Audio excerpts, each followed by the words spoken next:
சேற்றில் சிக்கி உயிருக்கு போராடிய யானை 3 மணி நேர போராட்டத்திற்கு பிறகு மீட்கப்பட்டது. யானையை கிரேன் உதவியுடன் வனத்துறை மீட்டது எப்படி என்பது குறித்து இந்த தொகுப்பில் பார்க்கலாம்.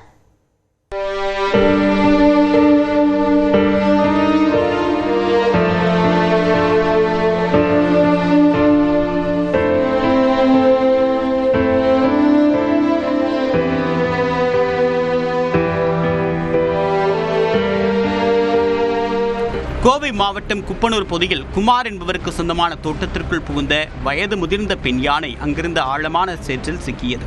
வயது முதிர்வு மற்றும் ஆழமான பகுதியில் சிக்கியதால் வெளியேற முடியாமல் தவித்த யானையை கண்ட தோட்டத்து உரிமையாளர் உடனடியாக வனத்துறைக்கு தகவல் தெரிவித்தார்.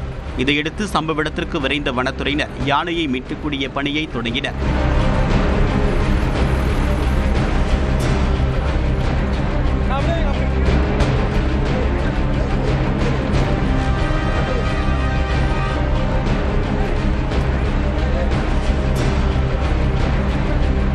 அதன் ஒரு பகுதியாக பொக்லைன் இயந்திரத்தை வரவழைத்த வனத்துறையினர் பாதுகாப்பு நெறிமுறைகளை கடைபிடித்து யானையை சேற்றிலிருந்து மீட்கக்கூடிய பணியை தொடங்கினர்.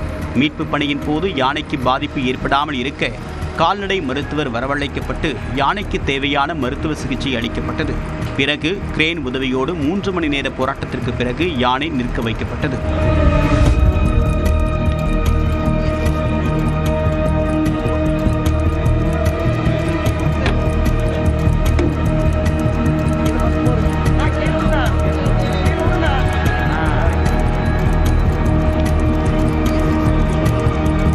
இதனைத் தொடர்ந்து சோர்வாக இருந்த யானைக்கு நீர்சத்து உணவாக பப்பாளி, வாழை, தென்னை, கரும்பு உள்ளிட்டவை வழங்கப்பட்டன.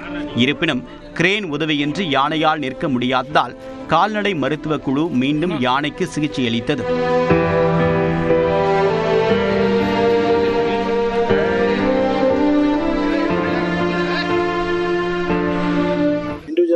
அதை ரெஸ்கியூ பண்ணி வெளியே கொண்டு வந்ததுக்கப்புறம் அதை படுத்துட்டு இருந்த நிலையில் ஐவி ட்ரீட்மெண்ட்டு, அதே போல் ரெக்டல் தெரப்பி எல்லாம் கொடுத்து அனிமலை ரீகூப் பண்ணி இப்போ கிரெயினில் பெல்ட் கொடுத்து லிஃப்ட் பண்ணி நிறுத்தியாச்சு. இப்போ அனிமல் அதோடைய சொந்த காலில் நிற்கிது. அதுக்கப்புறம் ரெகுலராக ஃப்ரூட்ஸ் கொடுக்குறோம், எல்லாம் ஃபீட் பண்ணுது வித் சப்ளிமெண்ட்ஸ், மினரல் சப்ளிமெண்ட்ஸு எல்லாம் கொடுக்குறோம். அனிமல் நல்லா ரெஸ்பாண்ட் பண்ணுது.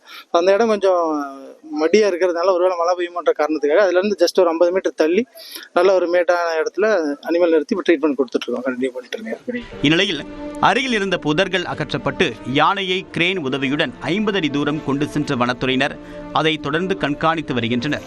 யானை முழுவதுமாக உடல்நலம் தேறிய பிறகு அதனை வனப்பகுதிக்குள் விட முடிவு செய்திருப்பதாகவும் வனத்துறையினர் தெரிவித்தனர்.